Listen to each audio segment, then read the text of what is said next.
wanted to introduce myself. If you get a chance, please say thank you. Thank you. Okay, up next is our first headliner. And like I said before, this man is not only my instructor, but he is my mentor. All the lessons that I've learned from him have carried and stuck with me, not only on the floor, but just in how I live my life, and have allowed me to become the woman that I am today. And I gain a lot of my strength from him as well. So thank you. I present Sijo Antwione Alferos.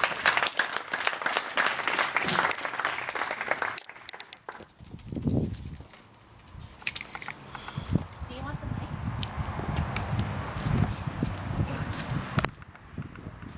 Filipino, you have a mic, you gotta do karaoke. I was like, oh no, Mike, bad. Let me ask, first of all, I want to thank all of you for coming. I called G my daughter. And kind of in my story, I'm going to share with you part of learning any combative art has to be a part of your soul, a part of your family. When I started the gathering years ago, it was because I wanted people to learn what I felt as a young boy coming up. How many of you here have Filipino heritage or are part of your lineage? How many of them are Filipinos in your heart?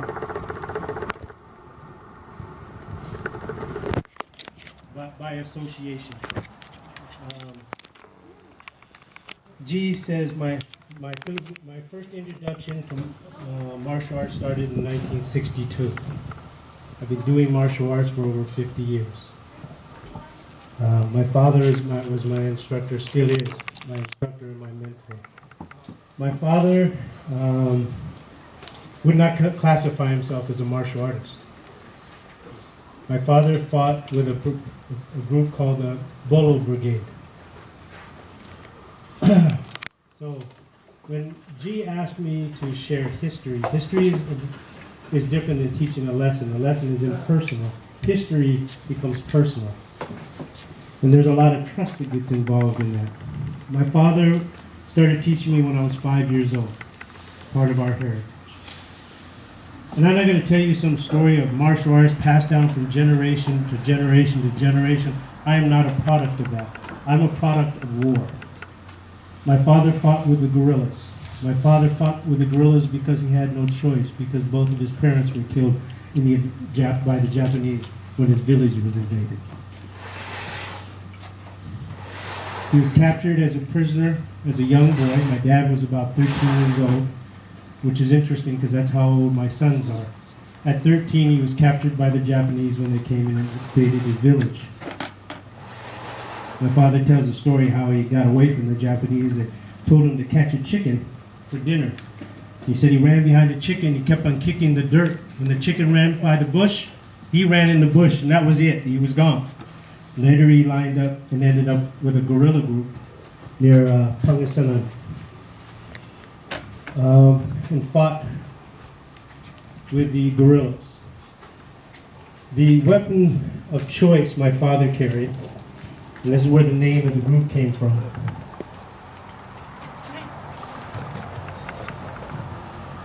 is a bolo.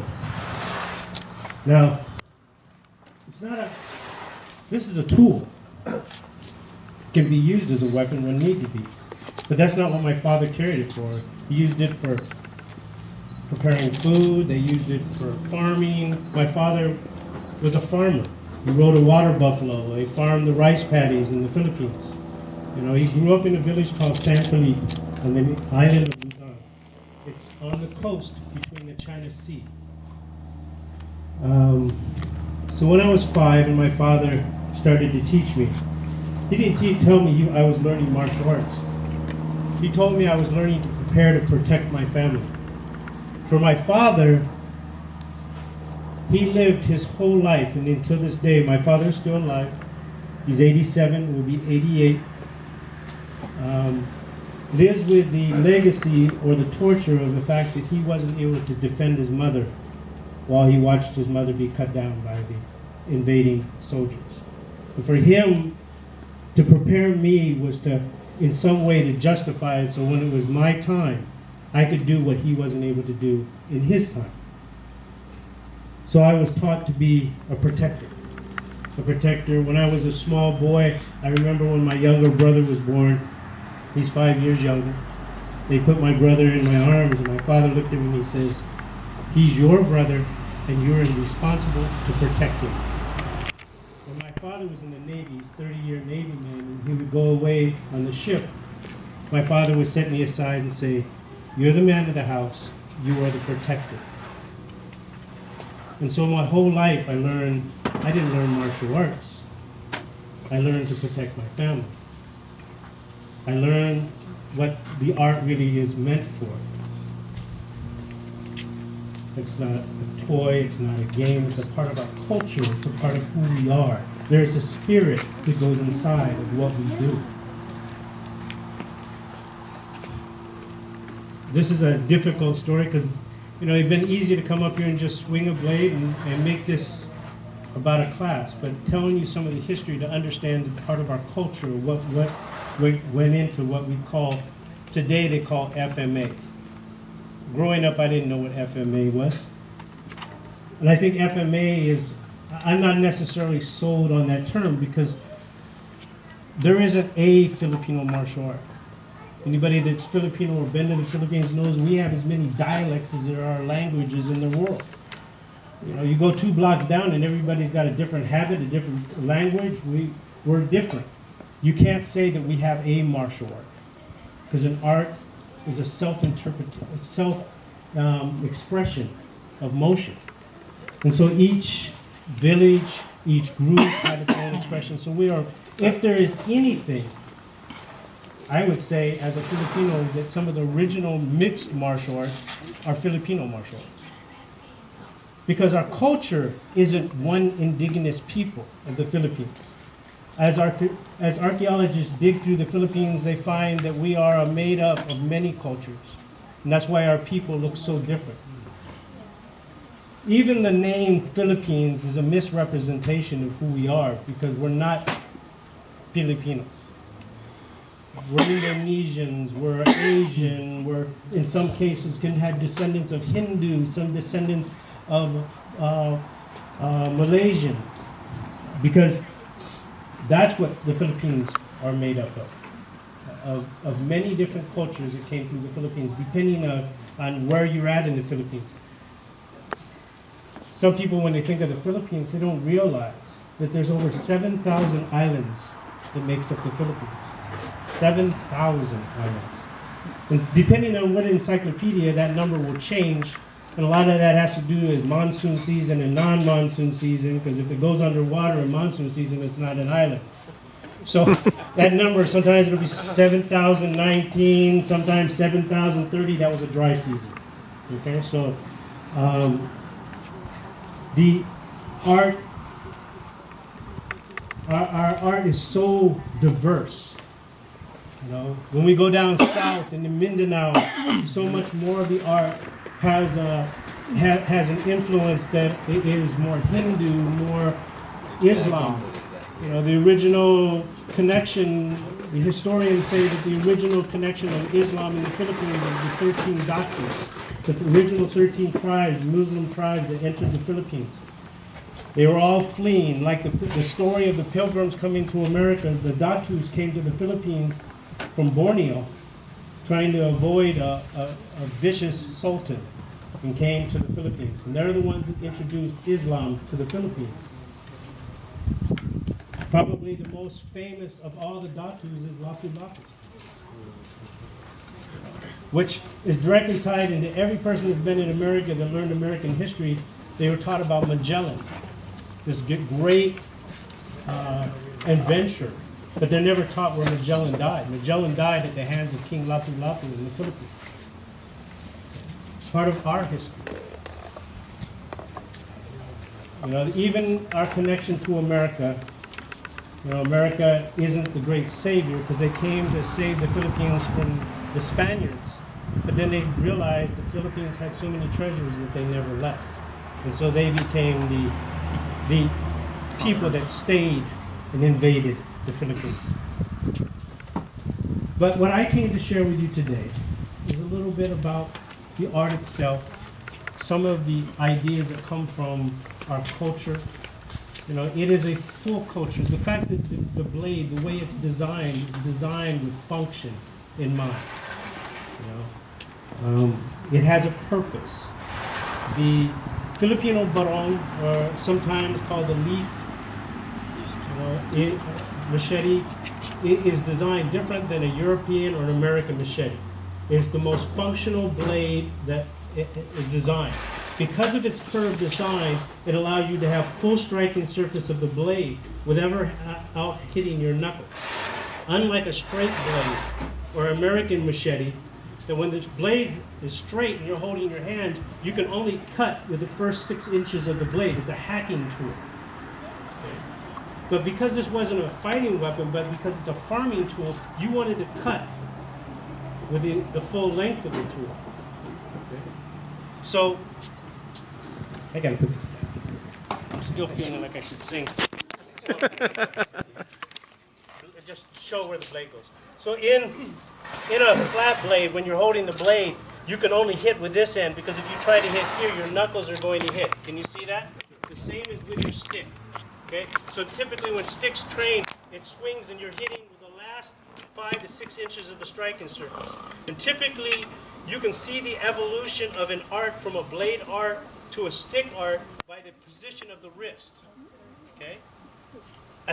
A blade art does not flick the wrist. It maintains strength and what you said, stability or form to the hand. A stick art will move the hand, okay, and it evolves, okay? Because if you twist your hand this way and you hit with a blade, that blade, as much as you turned it this way, is going to come back this way. It will not have any penetration. So you need to create stability in the wrist. So in a bladed art, the hand stays stable. Now, I can cut with the full length of the blade without my knuckles ever hitting. You'd never do that with an American machete because of the structure of it. So this blade was designed to make full cuts on the motion, to hit and cut through the full length of the blade. It also was designed, because it's not a weapon, it's a tool, it's designed weight sensitive. So if I'm climbed all the way up to a tree and I'm swinging to cut down fruit, I want the weight to be in the end of the blade, so it makes it less effort to swing the blade. That's what this is designed for. If you hold the blade, the weight is in the face of the blade, here. So it's designed to make the strike. Does that make sense? Yes, sir. Okay. So you notice ours is 18 inches. More classified as corto mano, shorthand. My father's training is very simple. It's the originals, cinco tero, 5 strikes. Most Filipinos will say that most systems are based off of a derivative of the original 5 strikes. Okay? 1, 2, 3, 4, 5. 5, I was taught, was anything that went the middle. If it's high, if it's low, if it's in the middle, it's a 5. And I understand the evolution as it became more taught as a systematic process, is why the system evolved and had all these other numbers. Because people want to say, well, if it's a 1 here and I go 1 here, how do I know you went low 1 and not a high 1? Okay. For a teaching purpose, you started adding these other numbers, and then people say, well, they have their back turned, and so then the back became I understand how that process evolved. But when you really get it down to it, you got 5 basic strikes. The cinco tero. 1, 2, 3, 4, and 5. You may have other angles of those, but they're based off of those primary movements. The cinco tero becomes the foundation, the single strike. The other is that today when the stick art, quite often you'll see the grabbing of the stick. Obviously, that's an evolution of a stick art. You would have never grabbed the blade. Okay? So you can categorize that as a progression to being something different. That's as the sport becomes more into it. You know? That's where it becomes a sensitive feature of, is it still a combative art or has it become a sport? I was never taught stick, to hit 2 sticks. Matter of fact, I was never taught to hit an edge of a blade to a blade because a blade never offended me. It is the hand that wields the blade that offends me. Okay? So I would never strike here, I would strike here. I'm taking the thumb, I'm taking the knuckle, or I'm taking the hand. Because if I take this doesn't exist anymore. Okay? When I was a small boy, one of the training drills my father had is, we had a tree in the backyard, and he bored a hole in the tree, and he stuck a stick in the tree, a small stick. Every day when I got home from school, my drill would come out and hit the end of that stick, and when I hit the end of the stick, it caused it to bounce around. Here was the rule. I have to hit the stick 10 times. Every time I miss it, my count starts over again. Okay. And the stick got longer, so my hand got farther away to hit the end of that stick. The goal was to learn movement and accuracy, to hit the thumb, to hit the target, more than just being a wild whacking, but it becomes an accurate target that you hit. Then understanding in the drills, we also learned that passing and keeping our hands. In my father's art, my hands are always in front that separate him and I. I'll never move my hand back behind me because this now gives him freedom. So when I move, my hands will always stay in, we call it in the play. It stays in the game. It never moves away. These are some of the things that are different about how we would swing, how we would evolve. Directional cut, to cut here and here and here. There are movements that have distinct reason why you cut in that order. My father would tell me it depends on where the person was in the brigade, that person you were cutting. If he's on the front of the brigade or on the back of the brigade, the direction that I cut. Because I do not want to have my back face to the rest of the group. So if I'm cutting here and here, I'm at the back and the rest of them are still in front of me. Okay? But if I cut here and here, it's because I'm at the front and I still always want to have them in front of me. So some of the cuts were really developed not as a technique, they become instinctive to the situation. So I would say drills are really great, but where you really learn the art is in play. Would you agree with that, Felix? When you play. Right, Grandmaster? Drills are great. They teach you some mechanics. But it has to be your movement. Not your teacher's movement, because at that moment when somebody's swinging at you, teacher's not there, you're there. That has to become a personal interpretation of the movement. It has to be you moving. Does that make sense? Sir. So the art has to start to interpret you, not become a trained behavior. I have a good friend every year, she goes over and trains with Kakoi in Cebu. All day long from 8 o'clock in the morning until the sun goes down, they just outside playing. There's no drills. You just play. And you play with this guy, then you go over and play, and that's the way you learn. You find your flaws by the bruises and welts and knots. At the end of the day, you find out where the flaws are in your training. Okay? You learn where you're good when he shows you his knocks, his bruises, and his lumps. That's where you know you're good. Okay? So in practicing, there is nothing can ever replace the actual play. Actually getting in and spending time and free-flowing. You know? So many get caught up into the drills, and the drills, if anything, they can teach you a posture. They teach you body mechanics. But what makes you able to use it is that you have to ascend past the mechanical phase and become abstract, become instinctive behavior. You have to learn how to move because it tells you to move that way. So another drill my father had was to learn that we would drag across a stick across, and as soon as it stopped moving across, as long as I didn't feel resistance, I'd have to turn my hand. I never would go do this.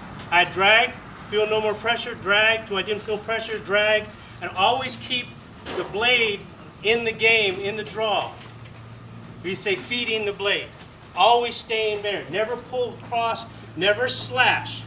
Because every one of you have been trained that when I do this, you're going to check that backhand and that's when I'm going to get whacked, right? Right? Sir. You haven't been taught that? If you haven't been taught that, come swing at me. Let me show you how that works. Okay? This